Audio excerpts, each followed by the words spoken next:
I 100% understand why preventing death from COVID-19 is the priority at the moment.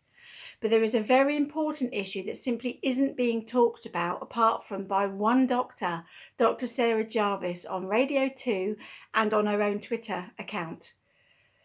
COVID-19 is very highly likely to trigger ME or an ME-like illness in a percentage of people that have COVID-19. That means chronic illness for an awful lot of people. When we say chronic illness, there are people that have had ME for 30, 40, 50 years where they haven't been able to leave their houses. This is something that needs to be taken seriously, and we need the word to be spread as much as possible that the only way to prevent that is to rest. It seems counterintuitive. Your doctor may well have told you to do a little bit of light exercise to try and stop yourself from getting deconditioned. That light exercise will cause you to be more likely to get a chronic illness. That comes from something called graded exercise therapy, which comes from the PACE trial. If there are any journalists that can help us to get the word out, please get in touch because this is important.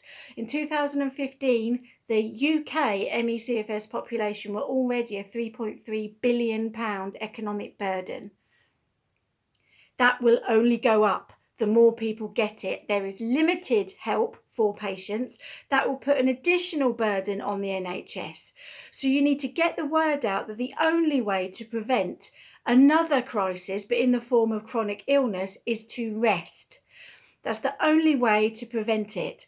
Unfortunately, even today, Boris Johnson is getting slated on Twitter for resting at home.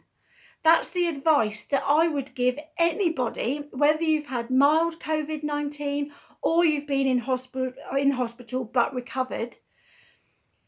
If you don't take it easy in those first weeks after, you do risk getting worse. You will get post-viral fatigue syndrome, and then that may or may not lead on to another chronic illness.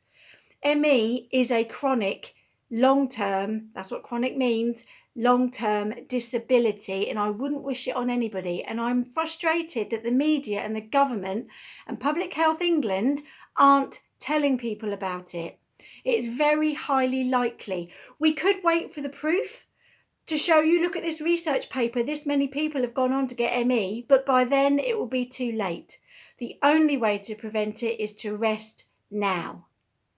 Like I said, anyone that can help us to get the word out, whether that's social media people, journalists, whatever, if you've got time on your hands and you can help me, because I am a one-woman machine with ME Foggy Dog, please do get in touch and help. Thank you very much.